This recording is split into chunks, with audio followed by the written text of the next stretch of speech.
Good afternoon and welcome to the WINKWORTH PLC investor presentation.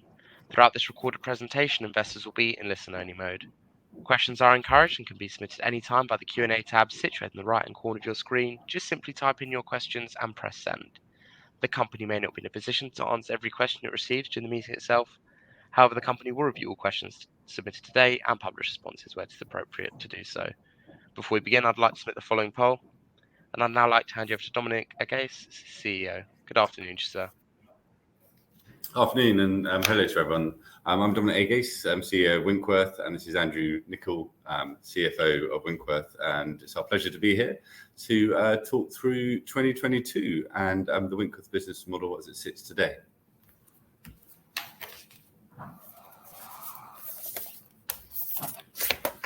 So a little bit of background for those of you who aren't so familiar with the model.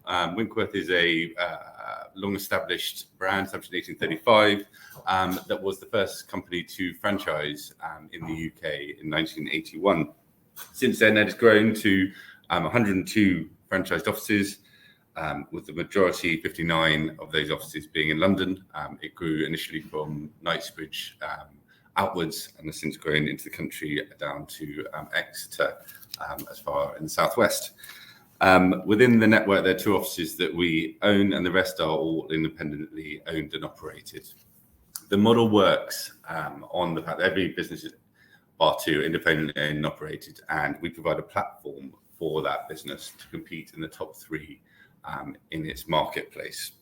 So the aspiration being that someone who's currently working for a corporate estate agency can set up their own business and have the same offering as they were used to when they were an employee to attract clients and provide them the best service. In return, we charge 8% of gross revenues with some additional fees, which equate to around 11% of the average franchise turnover. So the sort of key parts of that, I suppose, are that the business, by the nature of its London profile, that really is sort of what separates it out from other franchise businesses. So it grew at a time when it was possible to open independent businesses across central London and on an affordable basis. And so it'd be very hard to replicate the 59 offices that it has across London. That sort of defines its market positioning as a prime business and the locations it grows to. It grows to areas, and we grow to areas which affiliate with London. So we will open an office, for example, Winchester, where lots of sellers in the Winchester market or surrounding areas are looking for an estate agency with access to London buyers in order to sell their home. So by being part of Winkworth, they will be able to appeal to those sellers and generate good business. So I think the other thing to quickly say at the front end is that's the sort of platform, and then from our point of view, we look to grow in three different ways. So we grow through new people coming to us who've been working at competitor estate agencies, where they've been employees and setting up on their own. They take the shop in their name and they employ their employees and launch it under our guidance with our brand and our support. The second way is that we will approach existing estate agency businesses that are looking to boost their market share or perhaps their profile, and see if they would like to join us and plug into our database and system and set up a brand in order to do so. And the third way really is we are central to us as a business, I suppose, is the importance of the individual. And so we're led people-based business and led in the decisions we make by the people we find. And as a business, there are lots of opportunities. There's some very talented operators out there, and they may not have the funding required to open their own business. So a new area of growth for us is where we may have an existing franchisee who may be looking to retire, and we're an old business. We've been going since 1981, so several maybe on the road to the golf course. Then we can introduce new talent and provide the funding for that talent to buy the business, or in these two occasions, buy the business and provide equity rewards for the talented operator achieving the goals we've jointly agreed, and then in due course exit to that talented operator, sort of boosting the revenue from an existing business by introducing new energetic blood and increasing our share of the revenue in return. So really on that note, that's a sort of broad bit about Winkworth, and over to the operational highlights from Andrew. Thanks very much, Dominic. So 2022 was in line with expectations. That was down on the exceptional 2021 year, but significantly up on 2019, the last normal, in quotes, pre-pandemic year. In terms of the actual numbers for the year, network turnover dropped by 3% to 63.1 million. That was made up of 34.3 million of sales revenue, down 12% on the previous year, and 28.7 million of lettings revenue. That was up 11% on the previous year. So the split came down towards a more normal 54 sales, 46 lettings. Traditionally, it's roughly 50-50, so heading back towards that sort of split. Our WINKWORTH PLC revenue was flat at 9.31 million. The point to note on that is that the revenue generated by our owned offices went up by over £500,000.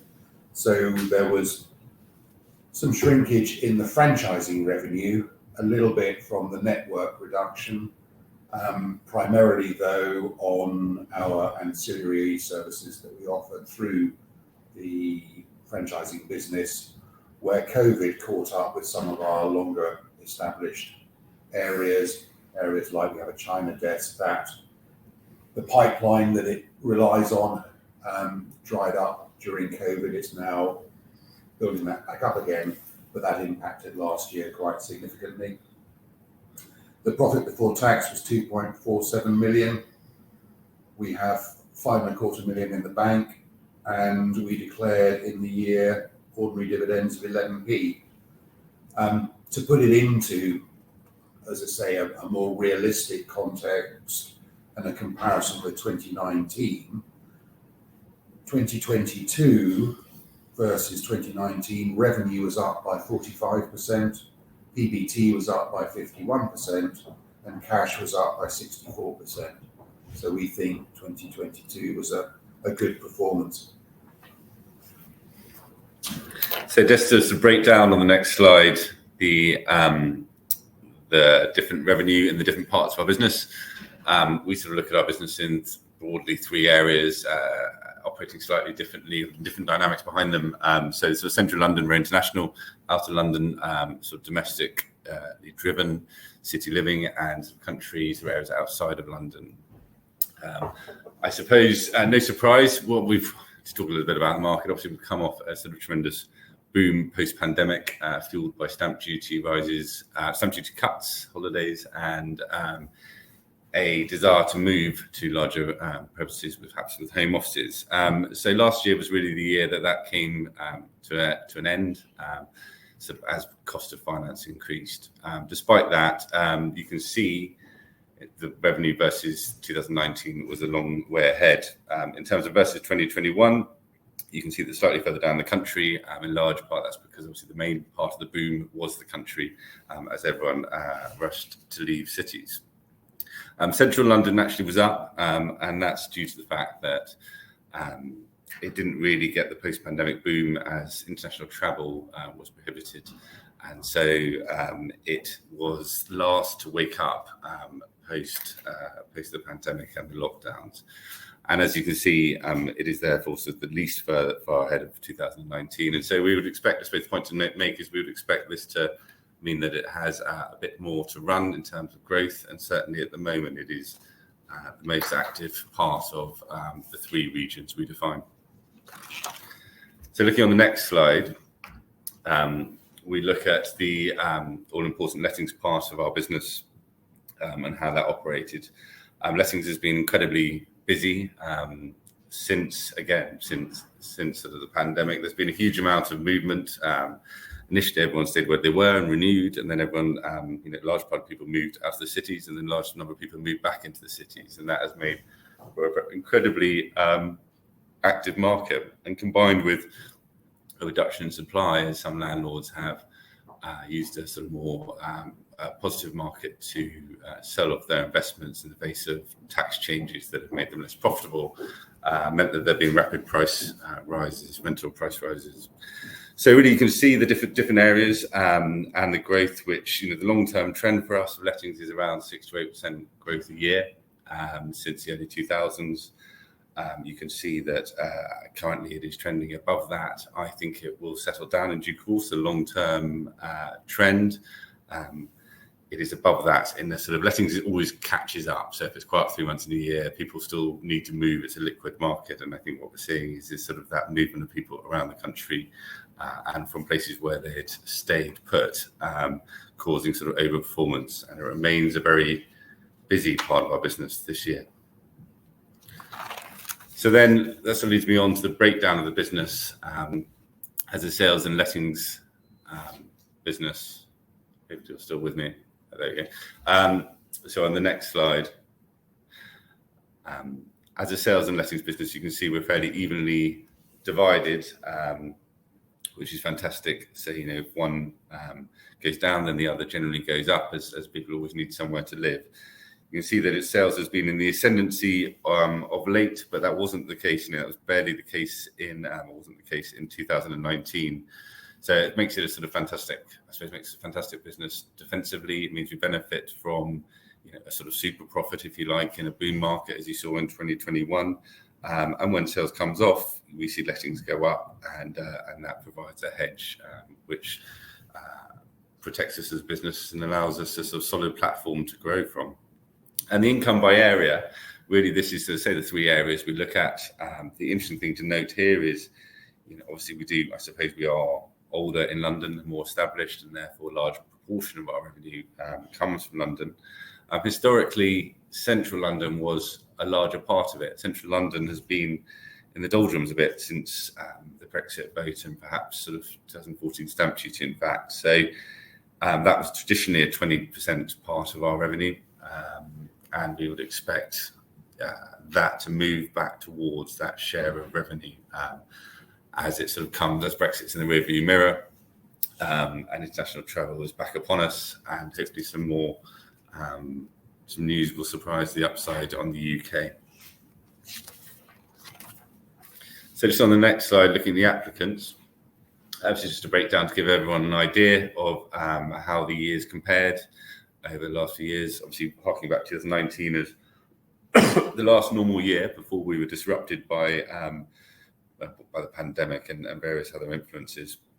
So you can see that it was still a very strong year. I think it's fair to say that it was we were pursuing a gentle landing as cost of finance increased, and it remained very busy until the mini budget in the autumn, which caused everyone to go for an early Christmas. However, the market environment has really sort of settled back to that more gentle trajectory, I'd suggest, and activity has improved. On the letting side, again, this just reflects the sort of how busy it has been of late. Moving to the next slide, this shows our dividend declarations for each year going back to 2012. And what I like about it is the progressive nature. We were one of the few companies that continued to pay our quarterly dividends during the lockdown, and we would look going forwards to continue paying progressive dividends, providing that trading conditions warranted it. So then we're just going to talk a little bit about, on the next slide, the Winkworth brand. Really, I suppose when we talk about the Winkworth brand, sort of a bit further on, next slide on actually, then we're just going to say things we're doing. We're an old established business. We have a big sort of high street footprint, and that is the reason why people know us. And when we survey them, it is the main reason people know us because of that. We're on their local high street. That said, we are investing in other areas. So this is part of the kind of ongoing maintenance and evolution of the business. Google is a big driver of leads. People searches through that and then choose their estate agent. If you type estate agent in most areas that we cover, so going through a few, such as the estate agent Fulham or estate agent in Islington, we will come out in the top 3 on the search results. And actually, we've improved that, which is good. So whilst 86 of our offices came out in the top 3 in 2021, 90 now come out in the top 3. So we continue to invest in that, have great success, and that delivers a large number of leads to us and to our franchisees. Most importantly, I think the website delivers 25% of all valuations that the franchisees receive. Then further down, we talk about properties for sale. It's another sort of search term, and you can see the trend there as well. Albeit small, it's improving, and we're fairly strong on our Google presence. Clearly, that leads us onto social media, which is the new channel that we need to invest in and develop as a business. We have in total across our network 84,000 followers on Instagram. Where it says reach here, we've changed our strategy to a sort of brand awareness approach towards our social media, and that's meant that our reach has increased. When they say reach has increased, that's increased by 80,000 people a month, and hopefully we will continue to grow that with sort of ongoing investment, ensuring the business is competitive and enables our franchisees to appear in the top 3 of their respective markets. So on the next slide, we talk a bit more about the Winkworth brand. These are some metrics that are provided by an external research company called 20EA, who do a lot of information on the estate agency industry. So really what it shows is that in the area we cover, our addressable area, we sell more than anyone else, which is fantastic, and exchange more than anyone else. A bit below is perhaps more pleasing. Clearly, we have our unique geography, but the one bits below show hopefully that we're doing a good job. Out of the sort of 10 best agents or highest ranking agents in the areas we cover, we have the lowest withdrawal rate. So our clients generally stick with us and choose. Once they're instructed, they're happy. Hopefully. Go through to sell their property, which the next graph shows in the fastest time amongst our peers. So hopefully that shows that the franchisees running their own businesses are working well with their clients and achieving good outcomes. So then next, just moving on to the franchising outlook, which is just there. This gives you a sort of picture, warts and all, of gains and losses over the last 6 years and where we've grown. Last year we had, unfortunately, several fell through towards the end amidst the mini budget, we call chaos, but yes, mini budget issues. But we did open 2, which is fantastic. These were actually fall into the category of offices that we help support talented existing franchisees acquire to grow their local networks and the Winkworth local network. So Crediton is an extension of the Exeter franchisee who bought Tiverton the previous year, so a nice network there. And Bristol is a place called Bishopston in Bristol, which is with our Bath franchisee, and again, these were lettings portfolios that were part bank funded, part us funded, that kind of create new points of growth or develop existing points of growth. Going forward, we have a pipeline around 5, some in London, sort of half with 3 in the country and 2 in London, to give you a flavour. They do have variable timeframes. There's lots of things, extension loans from banks, etc., take variable times these days, but hopefully they will start to feed through to keep the forward momentum. There is we sold 1 office last year. This is part of, I suppose, a fairly important part of our business. We are very long established and have very successful and valuable individual businesses within us.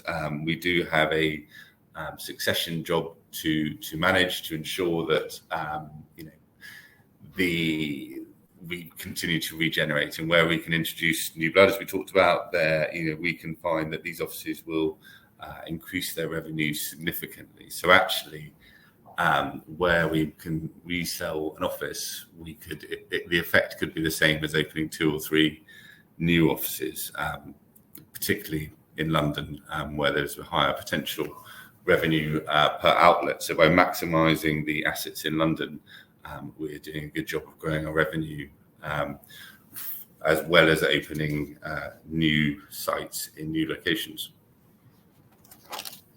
So that leads me on to the owned businesses slide, and I sort of mentioned this a bit at the beginning, and I suppose hopefully it was sort of clear.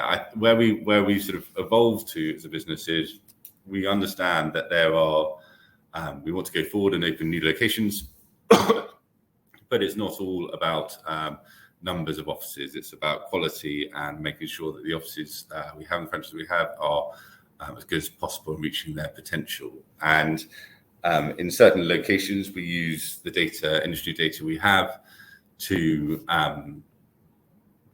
the industry data we have to look at where perhaps we're not performing to our potential.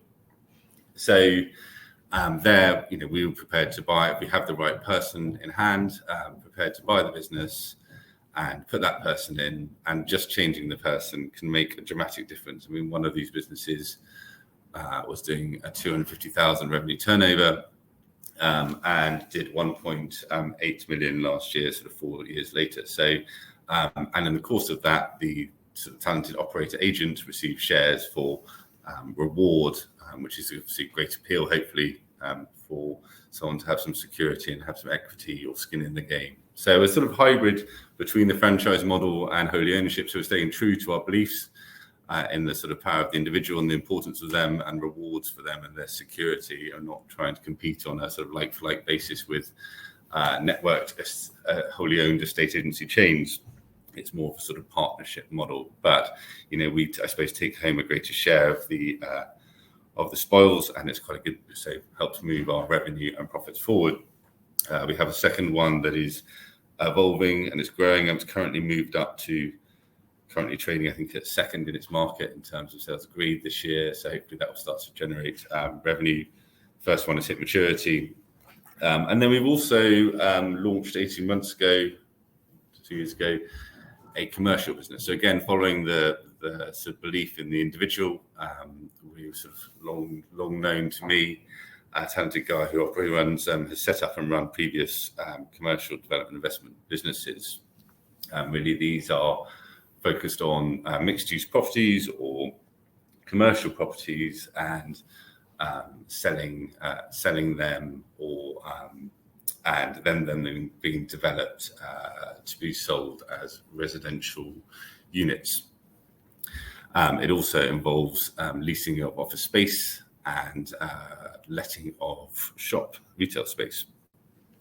So that's been growing pretty successfully. There's obviously a huge amount that can come out of it. It's a very big area for us, and something that's been missing for many years. But obviously, there are some very large firms that one day one would like to get close to.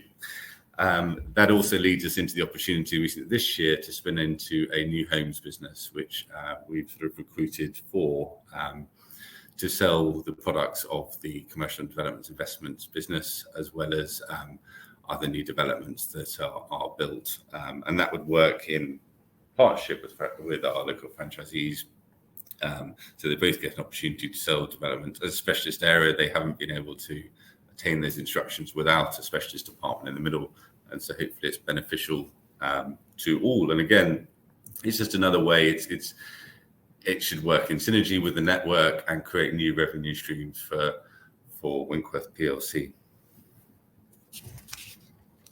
On the digital side, moving on, we actually have one of the longest established websites. WINKWORTH was one of the first, if not the first agency to set up a website to help its business.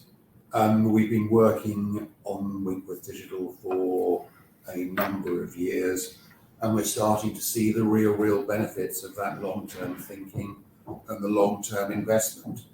What we're able to do, and what we've been doing in the last couple of years, is building on a decision we made 3 years ago to go to a very powerful CRM platform that comes with a lot of out-of-the-box functionality that enables us to take our understanding of our website, how it works, etc., to a completely different level. This slide is an encapsulation of the vision about where we want to take that. Understanding data, how we can use data, both to improve the customer's experience in dealing with us, make that as smooth as possible and the journey as sort of intuitive as possible, and also to help the offices and ourselves as franchisor to understand the behaviours of clients, how they're interacting with the website, what's working, what's not working, so that resources can be appropriately focused. The slide was put together by the data firm that we've been working with. They have us sitting between data users and data experts at the moment, and it's our intention to get to become data leaders in 3 to 5 years' time. Just to give, moving on to the next slide, a practical understanding of what that actually means. These are some dashboards that we've put together with working with a team of some of the more tech-savvy managers in the offices that looks at the performance of their particular offices. This is taking the website data, and at a glance you can see in your area which properties are really popular, which pages are being visited on the website, etc. So it gives you a real feeling for what's going on, and clearly at the franchisor level we can take a more aggregated view of that. I will be working with that group of managers to develop a tool and continue developing a tool that will provide real benefit to them. I mean, clearly it's an area that we can invest a huge amount of money in. We are trying conservative about it, and we will take things one step at a time, very, very conscious of the need to deliver a valuable product for it. One of the key things that I think those of you who were listening to the presentation last time would know about was our idea of cradle to grave. These dashboards are based very much on information coming from our website. What we're working on at the moment, what we've just kicked off, is a project looking at the data side of things so that we can integrate our back-end CRM system. So actually we can see, once they are joined up and once that join works well, how a lead coming into the website ultimately, hopefully, ends up transacting with Winkworth, selling a house or letting a property. That's sort of the franchisee office perspective and the sort of focus of resources. Moving on to the next slide, this slide looks at the number of leads that the website has generated for the business over the last few years, and what it's shown is a step change since we changed platforms and since the pandemic. So last year we had 4.1 million visitors to the Winkworth website, averaging about 350,000 a month. The year before it was 5.4 million. So some big numbers of visitors to the site. What we're very pleased about is that in 2022, those leads or those visits generated 70,000 leads. So that's sort of valuations, viewings and inquiries, a conversion rate of 1.7%, which is very high. We're, as I say, pleased with that. And what it means is that even if the numbers are dropping, that the people who are engaging much, much more seriously. Brilliant. So really just in summary, sort of looking back at the year and 2023 and beyond, here is the year was actually a very strong year for the market. It was the year that the boom came to the end of the post-pandemic boom, but lettings remained very strong, and the sort of some of the doomsayers were proved, I dare say, wrong, and hopefully the more optimistic outlook was proven to be the course that the property market has trodden. We're a people-led business, and we grow with initiatives with the right people, and we have an element of caution as a business as we look to maintain this dividend and progressive dividend going forward. I think we're quite well placed at the moment with a sort of good split between sales and lettings, good individuals in place, the early stages of growth in their businesses, and opportunities to open new offices for further revenue growth going forward. So I think that's us really as a presentation. I suppose it's time to turn to the questions and see if we can answer those. Dominic, Andrew, thank you very much for your presentation. Ladies and gentlemen, please do continue to submit your questions just by using the Q&A tab, which is situated on the top right-hand corner of the screen. But just while Dominic and Andrew take a few moments to review those questions submitted today, I'd like to remind you that a recording of this presentation, along with a copy of the slides and the published Q&A, can be accessed via your investor dashboard. As you can see, we've received a number of questions throughout today's presentation. And Dominic and Andrew, if I could just ask you to read out those questions and give responses where it's appropriate to do so, I'll pick up from you both at the end.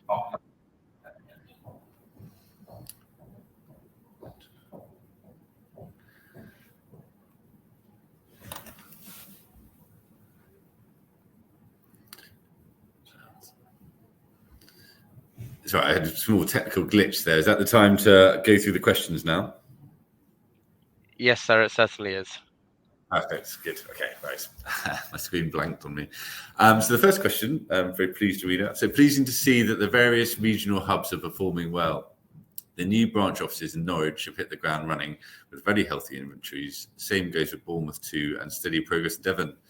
Fantastic. Yes, those are 3 areas we have identified as successful local networks that we want to continue to invest in to grow at a rate that the franchisees are happy to grow.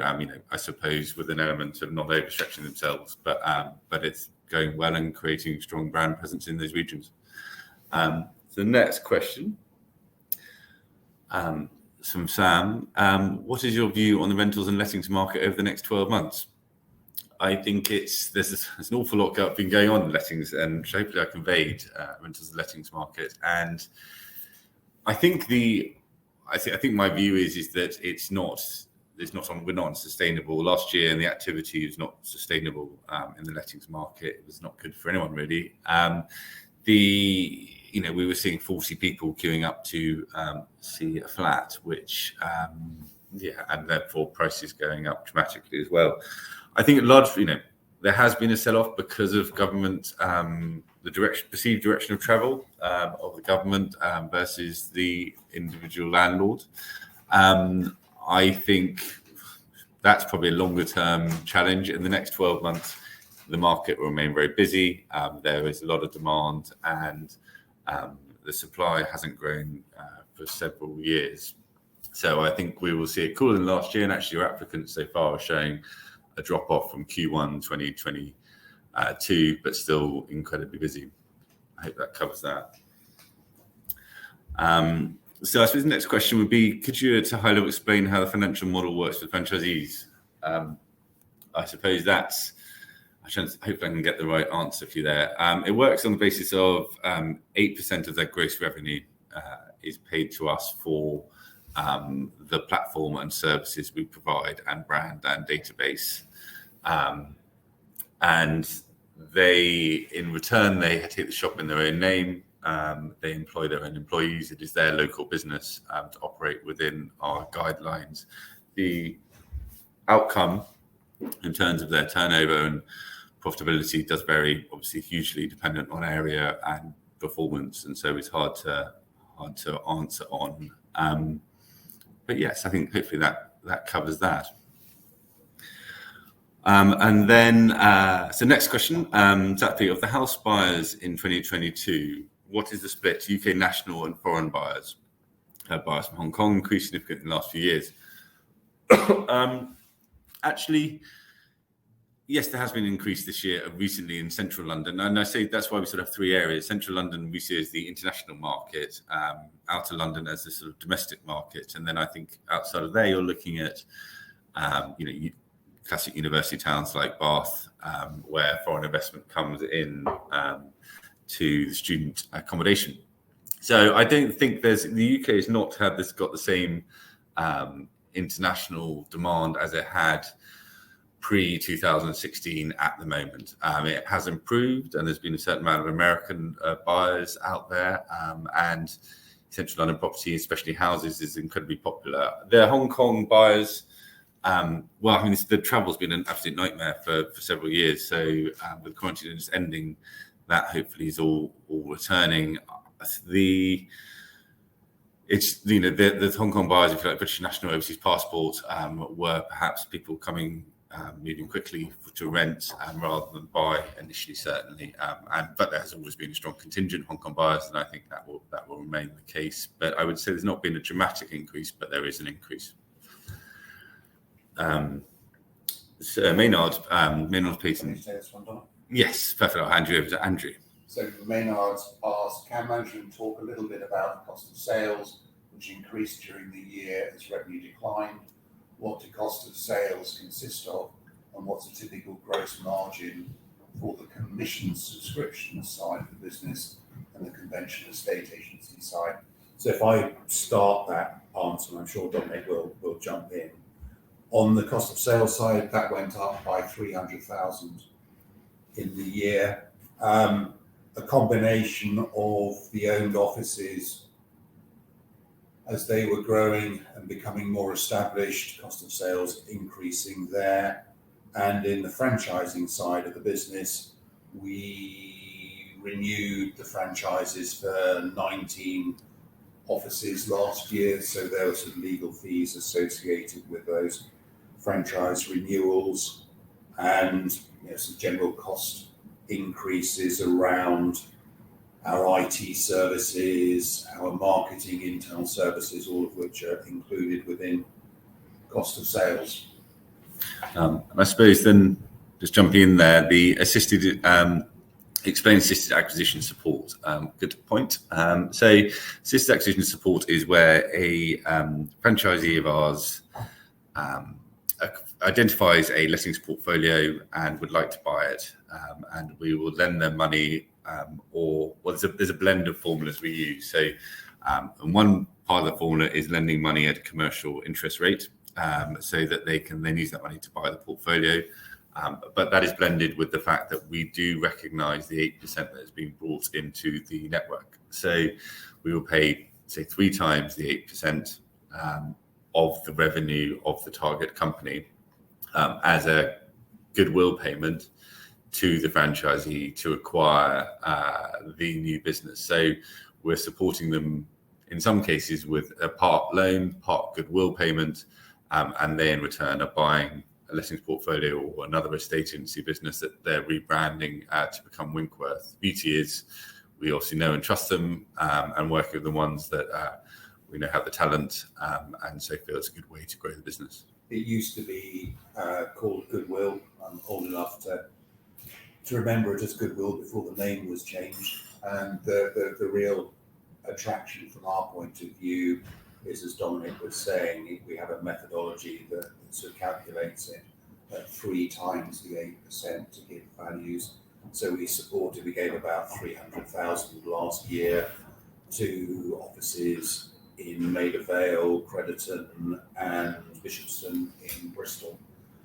We write that goodwill off over 10 years. So we're in there for a long-term relationship. It's a good way to actually build that. So I just see David H. How will you integrate AI to help grow the quality of service to clients? It's something that we've been looking at, David, for some time. We have had chat facilities up on the website, again, for some time. Some offices really, really like it. Some clients really, really like it. Others don't and want the flexibility to actually be able to talk to people and individuals. I think its use will increase inevitably over the years, but at the moment it's quite slow, and we wouldn't want to lose the personal touch that our sort of area experts in the relevant franchise offices provide. So another question, I think might be the time for the last question actually. So any international expansion plans? No, is the honest answer to that. We never say never, and we are led by people and talent and opportunities always, and are open-minded to all things. But we have a lot to focus on. In the UK, it's where it all fits neatly, and we add a lot of value. And really, I suppose, focusing on that, I think, is our priority. We feel you could get a bit distracted by the bright lights of the international property scene. Dominic, Andrew, thank you very much for that. I think you have addressed those questions you can from investors. And of course, the company will review all questions submitted today and will publish those responses on the Investor Meet Company platform. But just before redirecting investors to provide you with their feedback, which is particularly important to the company, Dominic, could I just ask you for a few closing comments? I think really as a business, we are a very simple business. We're a sales and lettings business. We have low fixed costs. We have we desire to grow, but we grow cautiously whilst respecting the dividend our shareholders expect, and looking forward to move that forward by working with talented operators to grow the revenues of the business. And thank those of you that are shareholders for being so.